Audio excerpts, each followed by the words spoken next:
Hey, everybody.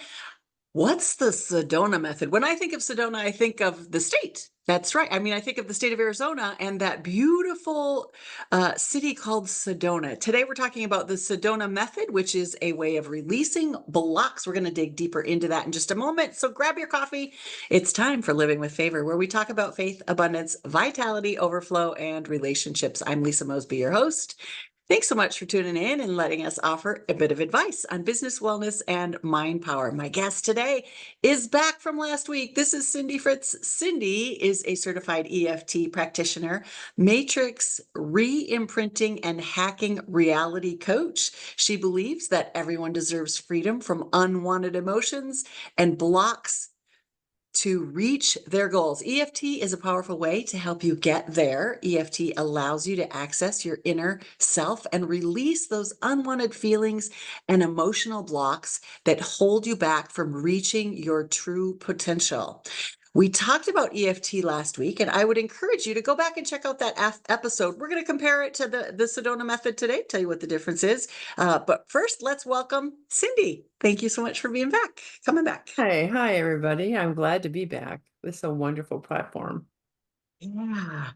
Sedona method. It's very different, unique form of therapy. And I hadn't heard about it until you introduced it to me, and I just dove into it and kind of looked up some information. But can you tell us a little bit about what it is? And then we'll tell people what EFT is, emotional freedom technique or tapping, and so that they can kind of hear the difference, and then we'll dive deeper into the Sedona method. Sure, the Sedona method was developed by Lester Levinson back in the actually 1952. He went home because he was so sick. He had a second coronary, and all of his organs were infected because of stress. He was just stressed out person, and he was sent home to die. And he dug deep within him and found ways to release, just to release what's bothering him. And he went on to release his illness and live until 1992. So Sedona method is very simple. There's no finesse to this. You're not going for childhood traumas or anything like that, like you do with EFT. It's just straight three questions, and it's very effective for real quick releasing. Those questions are, could I release this?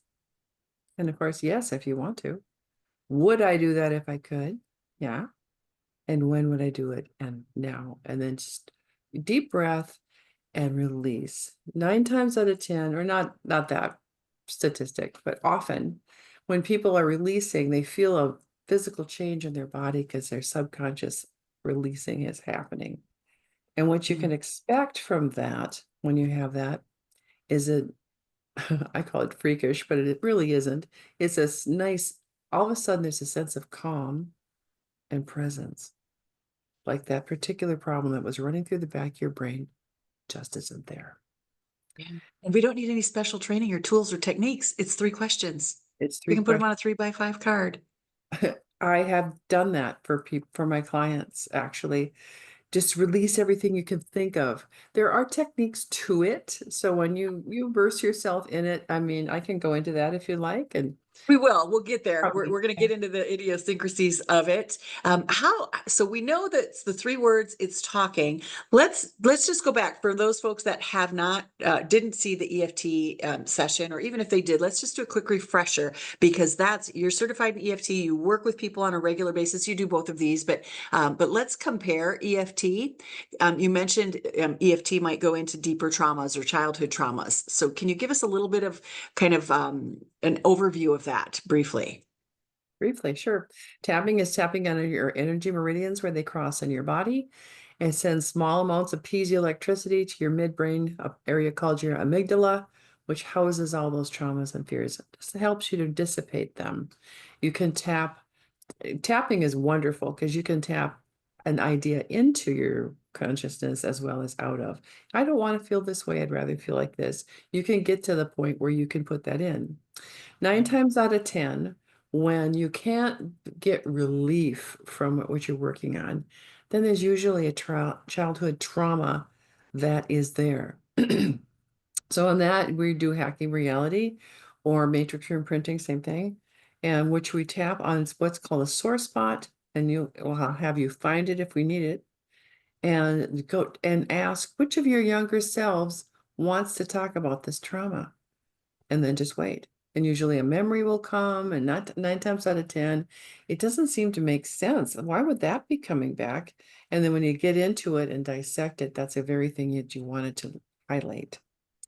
Anyway, you step inside that, you freeze the situation, you step inside of it, and there is a conversation between my client and their younger self, asking them what they want to change, what's new, what life lesson did they take here? Because usually that's the culprit.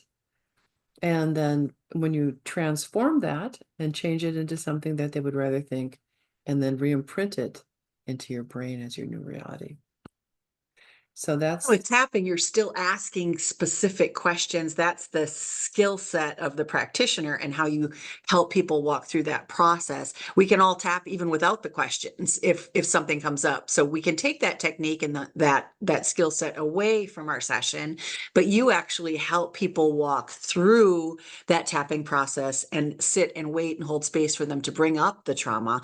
Where the Sedona method, it's simply those three questions and allowing what is there. So I can see how they're used in conjunction. Like the tapping, we can go deeper to the trauma.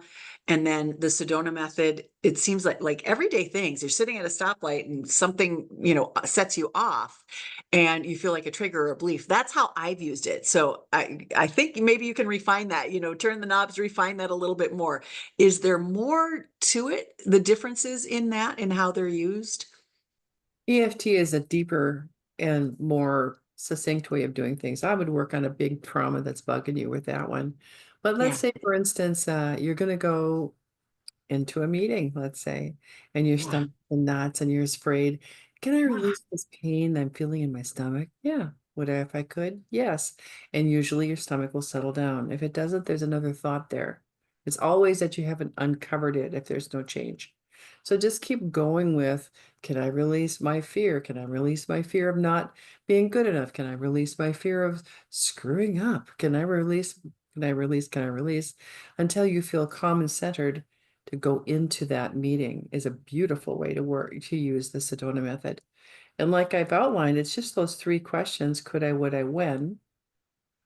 But as you dig deeper into it, if you were going to learn this method, you'll find that there are specific questions to really ask and techniques in which to use it best.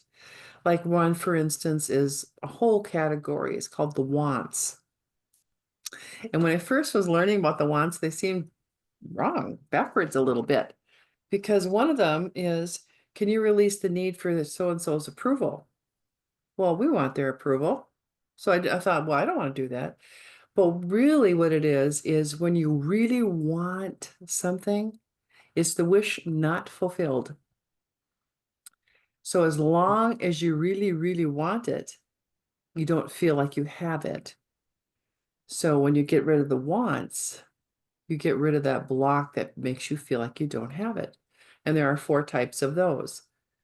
Um, they are want for approval and disapproval, fear, and fear is basically one of them, and wanting to control and separation and oneness. And those usually are running in the backgrounds of most things. So get rid of the wants, and you'll be what Lester Levinson used to call hootless. It's not about not caring about a situation. Yeah, you care about it, but you're not so attached to the outcome. You don't have a want here. You don't have any angst here. It's just a confident place of looking into at that situation and making an intelligent decision because you're not all bound up with your thoughts. Yeah. When we put energy into something or we chase something, we actually chase it away. We create resistance between us and it, and we push it away. Where if we could just be present, I did a women's retreat and we chose a sit spot. So we were supposed to just sit outside in the sun or shade wherever you wanted to sit and just wait and listen. And people had butterflies land on them, and birds come into the space. But it was just being present and aware and breathing and patient and quiet and calm, and then you draw things in. And I think sometimes when we have wants, it it creates that resistance of, I want it, and you chase it rather than I want it and allow it to come into you. So that's kind of how I tie that in together.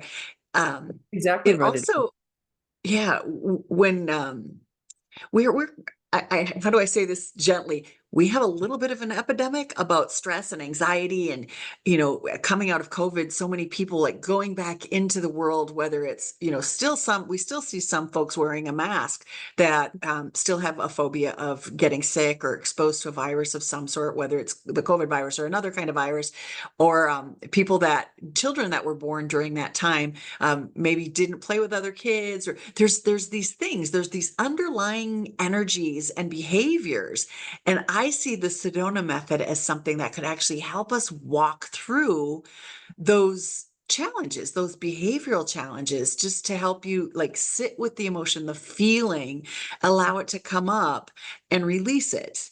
How would that work? Well, when you say let's use an example. I don't have a problem at hand, but let's just make one up. Yeah, Let's say I was very nervous about talking to somebody I haven't seen for a while, and they're very important to me. And all the feelings of not being good enough, wanting to control my situation, make sure it goes right, that I want their approval, and I don't feel like I have it now. And then the opposite of that is often when we feel uncomfortable, we want their disapproval because that just takes care of all that punishment that we feel that we need. So usually both sides of that, and so I can walk you through some questions that we could ask, but if you'd like me to do that, or do I you have, would like to. Yeah. okay, do you have a problem that you would like in its place? If I tell on myself, I'd say doing my follow-up calls. Like I meet people and then I don't follow up on them. And I have, here is a stack of business cards that I would like to get through by the end of the year for folks that I've met over the last few years. Cause I'm not being of service to them by not following up and checking in and see how they're doing. And maybe I can connect them to you or to other people that I've worked with.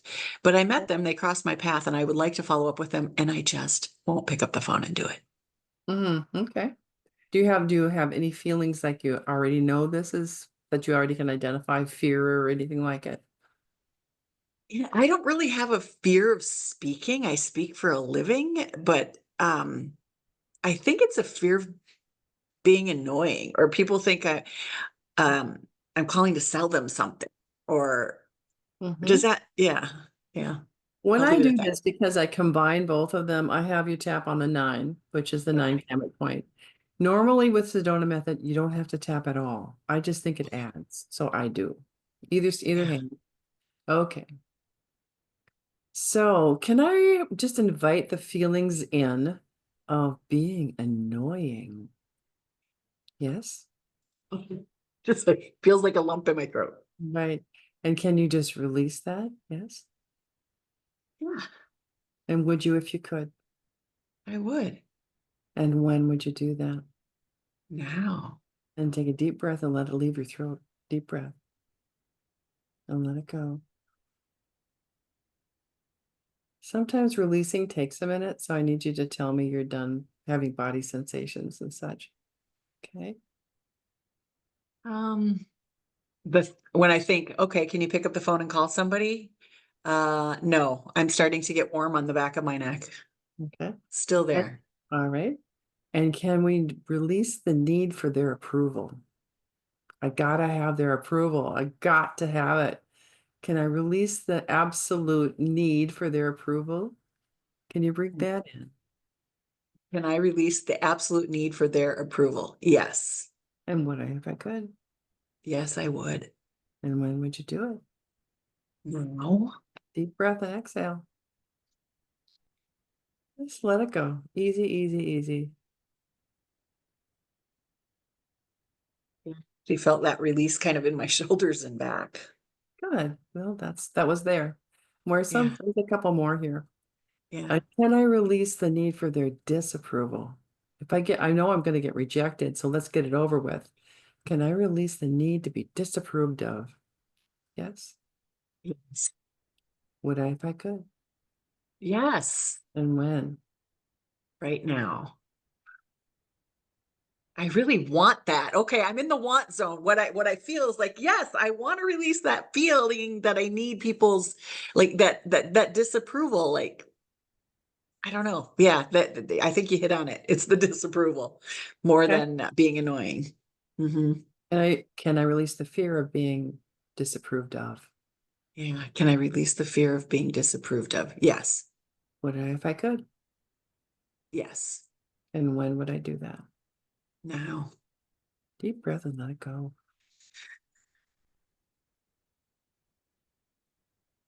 Mm. Yeah. That definitely shifted. Okay. One more. Yeah. And release the absolute need to stand out and be seen. Yes. What if I could? Yes. And when would I do that? Now. Mm. We could keep going. I Yeah. have lots of questions I I can think ask the audience you. gets the idea of it, but I Yeah. definitely noticed, I felt that wanting feeling of making that disapproval go away, making it not matter. Because I'm not everybody's cup of tea. I know that, but I have Oh, yeah. energy about that. Huh? Yeah. Nobody is everybody's cup of tea. So what, Yeah. right? That's how it is. But yeah, another thing, if you were going to do this with me or do this on your own, I Yeah.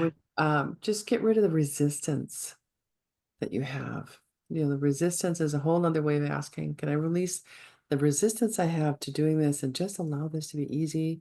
And all that resistance, let go of that. There's places to go still, but I don't think we should keep doing this, I guess. No, thank you for just taking something that it has been annoying me that it's like, girl, you have this. I mean, I've been in sales my whole life. I've been an entrepreneur for 40 years. This is a new thing that has come up, and it has to do with that approval and not wanting to be annoying or the things that we talked about. So, uh, it's interesting, and we don't have to actually know the origin of what these That's the feelings are. beautiful part of the Sedona method. Hmm. It's because you just like it's like dropping a pin. I'm holding on to this terrible thing, and then just drop it. It's Yeah. gone. And you don't have to go, well, why did I pick this pen up? And how come I'm holding it so tight? You don't have to go into any of that. So it's a beautiful thing. I use it on the fly all the time. And once you get a lot of the things on this issue done and become hootless, as Lester Levinson would say, life gets very sweet. It just does. Because instead of being upset about stuff or having a preconceived idea of how this should go, you just are okay with life. You're okay with what comes from a confident place. Not it's okay or I don't care or any of those other things. You just generally are at peace with it. And when Yeah, I you're don't like that I don't care thing. Yeah. Oh, I don't care. And you do. That sounds like you're putting energy into it versus, tap on that one right there. yeah, yeah. Can I let it go? Would you if you could? Yes. Why am I holding on? Yes. No, no, So no. did he use tapping with the Sedona method, or he purely used the Sedona method to release his disease? He purely used the Sedona method by releasing everything, everything. And so, like I said, if you have an interest in doing this, I certainly can work with anyone. But I would suggest that you buy this book. It's called The Sedona Method, and it gives you the step-by-step ways of doing things. I'm doing that with a client right now. We're having a little book study, and I can't tell you how much this person has transformed. She is just a completely different cat from when we started. But the chapter we're working on now is aversions and what is it called? It's called attachments and aversions. And Okay. that's just one way of doing this where I really attach this, it's got to happen. Then Yeah. just release that. Or aversions, I'm going to resist that. And you do this by making a list of all the pros and cons on a subject and then releasing pro, con until you're cool with it all. That's Fascinating. one thing. Another one I would like to leave you with, and I'll get off the subject if you like, is Yep. if you have something in your life and you don't know what to do with it, release on the fact that you don't know what to do with it. followed by the need to figure it out right now. I gotta hold on to this and I gotta worry about it and I can't sleep at night. I have to figure this out. Get rid of that. And then the other side of it is, well, I know, but I've got to go get groceries. And then after that, I'm going to go over here and I'll get to it, but I want to get away from it for a while. Yeah. Release the need to get away from it and then just let it be. And then usually your neocortex will kick in and you'll come up with a good decision. Interesting. So it's not just it's letting go both sides is what I'm hearing you say. Like I because think one it's thing good. causes another thing causes there's this trickle down that happens in our thoughts and our energy and our behaviors that you just need to clear the whole thing, the whole process, the whole pattern that causes that is happening with whether it's anxiety or panic or wanting or not wanting, all of the those different processes that the brain is going through. Yeah, it's amazing stuff. And, Interesting. there's a lot of further applications for everything like body radiance, where you get rid of ways of wanting to eat that aren't good for you and get rid of, the hating of exercise and or money or business or interpersonal relationships. You've got Aunt Tilly who you can't stand and you have to see her. So let's Yeah. get this out, and work on you and they're more in depth on in those subjects and in that like the likes and dislikes are being there and can I release that? And by the end of it, you want to release to the point where you're okay with who they are, no matter who they are, and the feeling of oneness. And it's a beautiful, beautiful thing to do with any troubling relationship. So as you're going deeper with this, how long is a session? Like we just did, a couple of minutes here on something that's, I'm looking at this on my desk and I don't have a ton of energy about it. I've done it before. I know I'll get to it, but it's just an annoyance right now for me. It's like, pick up the phone, girl. You need to do your follow-ups. But there's some deep, heavy stuff that people are going through: physical pain, distress, emotional pain. How long do you sit with somebody as you're working through this? Or is it something that just takes 5 minutes? I mean, can you So, give us a perspective of what someone might expect? well, you can expect immediate results from what you're releasing. If it's what you needed to release, you're going to feel Yeah, like, oh wow, thank you, it's gone, yeah, and you'll yeah. have a moment of clarity and peace. Okay. And the knowing that that's gone and it is gone unless you choose to have it back. And I've never seen anybody do that. It's over. You can walk by people that smoke cigarettes and not want to smoke a cigarette, not even think about it anymore. So it's very complete in its work. It Yeah. doesn't require follow-up. But a session with me, because I use EFT and everything, and I want to interview you and I want to get to the nut of what we're here for and work and tap as much as I can and release as much as I can for you. My sessions are an hour and a half each. Oh, hour and a half. Okay. Yeah. Good. And And that's When usually you probably use longer, but that you have to stop sometime. Yeah, yeah. I didn't know if it was like 15 minutes and you're just on Zoom for a minute or two. But you spend some time with it. We're doing a brief demonstration. It's much more involved and we go more in depth with those questions. But the premise is those three questions. Would I release it? And then we wait for that emotion or that feeling or that sensation to come up and then use those same three questions again. For something else. Yeah. Like I Yeah. said, you do both sides at once. You do all sides of everything because you Yeah. never know. I mean, some of the biggest releases I've ever had shocked me. Like, can I release the need to have their disapproval? Why would I want that? But it was just a Yeah. big release. And for whatever reason, sometimes I don't even know why. But Yeah. usually you do, though. I mean, often you do. But sometimes it's a real surprise what is under there. Yeah. Yeah, I might need to off channel talk more about that disapproval piece of it because yeah, I didn't realize that was there. Like the reason I won't do follow up is the disapproval piece of it. I can definitely sense that there's something there for me. When I was researching this a little bit because I didn't know anything about it to come into this conversation, it said that one of the things that I read in comparing these two is the Sedona method focuses on emotional release through introspection and decision making, whereas the EFT is on the physical tapping to address the emotional and physical pain. Does that sum it up? Is that true in your Very perspective? briefly, yes. Okay. Yeah. Yeah. But there's that introspective piece of it for Sedona method that they don't really use that word to describe EFT.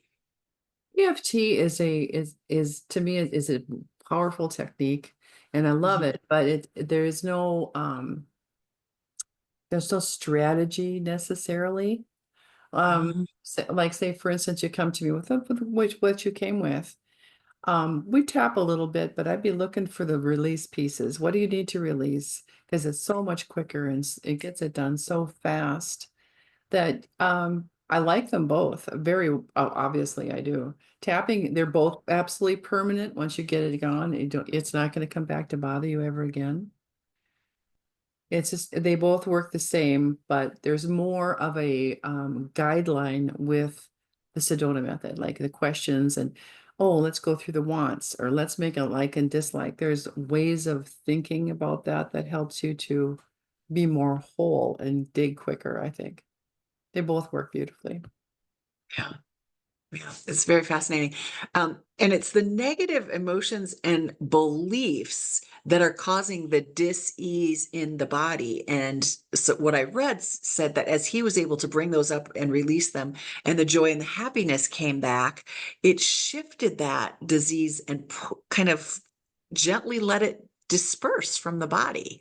Can you speak to that at all about dis-ease moving out of the body without medicine, without help? It's just everything is just energy, and we know that. And so when we tap into those thoughts and those emotions, and use our introspection and bring up those belief systems, how that works to just free the stress of the Oh, body within the body, and free that dis-ease that is blocking us.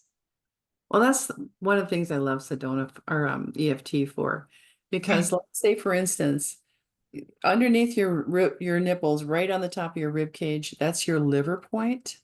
And your liver point is all about anger, let's say, forgiveness, grudge holding, all of that. And so when you release enough anger, frustration, grudge holding, any liver issue that you had is met with more of a blood flow. Your negative thoughts can make you actually physically acidic, and your body is not meant to live in that. So disease process grow that way. So yes, all of that works. It works beautifully. I'm afraid to say this, but I've seen it so often that I can't help but believe it. We can heal our bodies. And Louise Hay wrote a book about that called Heal Your Body. And she had ovarian cancer, I believe, and was able to use thoughts and affirmations. She was a big fan of tapping as well. Mhm. And she has a whole company about healing your body with your thoughts and healing your body through your thoughts and emotions. Yeah. If your emotions are happy, your whole immune system is perks right up. So even fighting off diseases, colds, everything, positive attitude can help you not to be sick. And I'm being with the most loving and positive way I can say this, but people that have mental challenges and have retardation kind of things, 9 times out of 10 never get diseases at all. Because they don't take it in. Mhm, Interesting. mhm. Never noticed that. I had an uncle who a part of his brain was burned by pneumonia when he was a child, and had some issues his whole, had retardation his whole life. And you're right, he hardly ever got sick. He Mhm. hardly, and was always so joyful. Always happy, nothing's Yeah, bother you. Yeah, yeah, yeah. and that's the way it is in nursing homes as well. But people go into nursing homes, I always think usually their brain is toast and they're not knowing what they are and they're happy and they're walking around when they're 90s when everybody else is in the wheelchair, or Yeah. the opposite is true and that their brain's still here, but boy, every joint aches and blah, blah, blah, blah, because they're taking it, all the stresses are going physical. From the mind right into it. Yeah. Hmm. Wow. Yeah, I wanted to write a book about him because he wrote about life on the farm and having a girlfriend. And when he grew up, I mean, I remember him being one of my babysitters. You know, he lived with his mom, my grandmother, and so I was there. I was the first grandchild. I was there a lot. Then he and I became really close.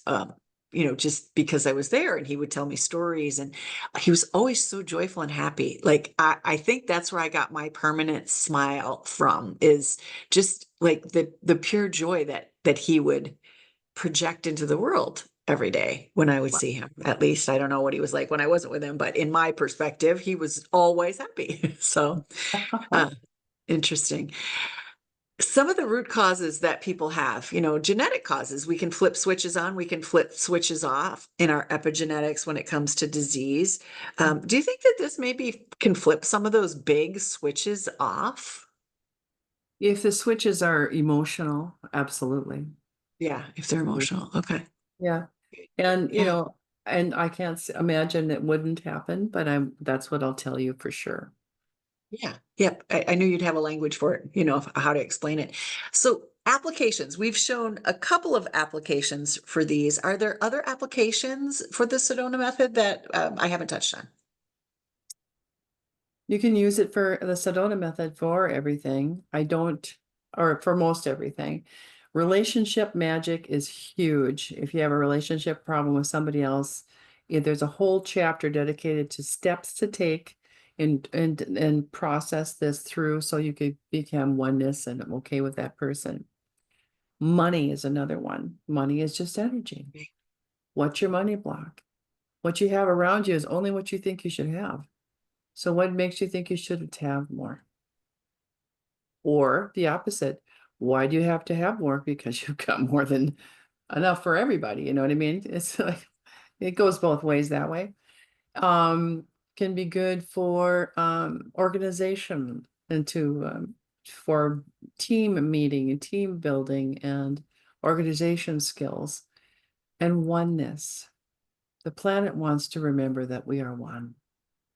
And when you feel a separation, that keeps you from it. And that's if you want to be peaceful, work the oneness area. That's wonderful. Really good. Beautiful. Oh, and then Is there's you, oh, go ahead. oh, sorry, I forgot. No, there's No, two. keep going, keep going. These are in-depth ones now. Like say Okay. for instance, you've got a real problem with shame. There's a process for shame that would helps you not to have to feel shame anymore. Well, unless of course you should. I mean, it doesn't keep you from it if it needs to be there. But and also guilt. Guilt has other steps to it. Like say for instance, you release the guilt about this. Well, there's a part of your brain that wants to keep an eye out, so you never do that again. So you gotta make sure that you release the need to keep looking for it. Oh, And with and you guilt, said, go ahead. and with fear, there's always that little feeling that you want to get it over with because you're scared of it.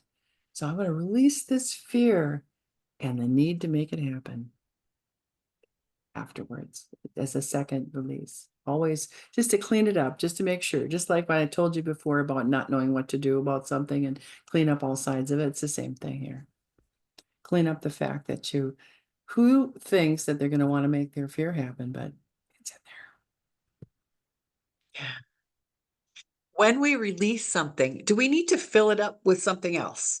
there. Do we No, need to bring in love or joy or, when we're releasing negative emotions, there's no need to fill it up with something else.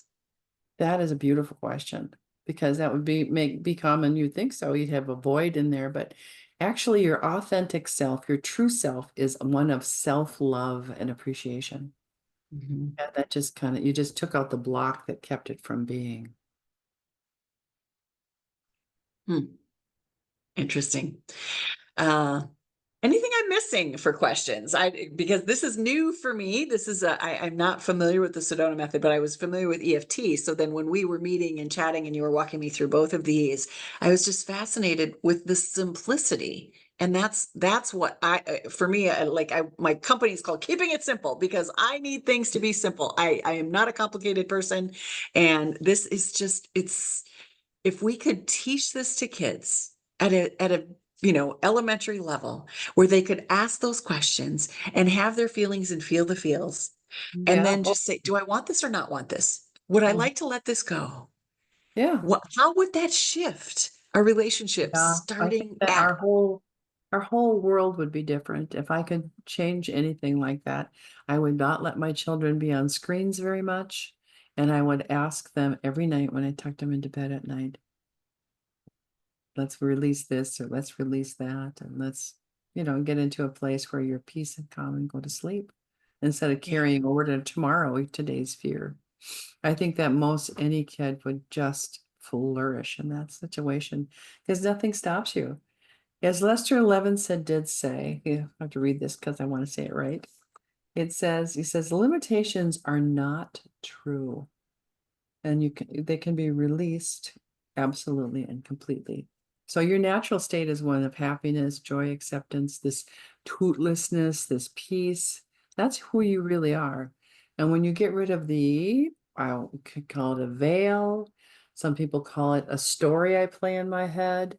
All these things are false things that we make up because we are addicted to something, or we feel we need to feel something that's negative that we don't need to do.